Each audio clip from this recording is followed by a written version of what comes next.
In today's tech video, I'm going to show you how to download apps on your Philips Smart TV. If you stick around, I will show you a few apps that you might want to install and check out later. On most Philips TVs, including the Philips Roku TV, first thing you want to do is hit the home button on your remote control. Select streaming channels. They call them channels, but they really are just apps. Search for the channel you want to install, for example, like Hulu or Disney Plus. Then select channel and add channel.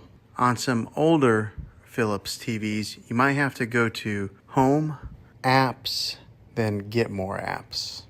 Now, here are a few apps I think you should check out. The first one is Locast. This is for those of you who want to get local channels on your TV and you don't want to set up an antenna. Check this app out. 3 other free and legal apps that are worth checking out are Xumo, Tubi TV, and Pluto TV. Again, these are free apps and they have lots of movies, TV, and sports channels. Thanks for watching this video, guys. If it was helpful for you, go ahead and throw a thumbs up on this video and go ahead and subscribe to my channel. I make tech videos all the time and I'd love to have you back in the next one. Take care.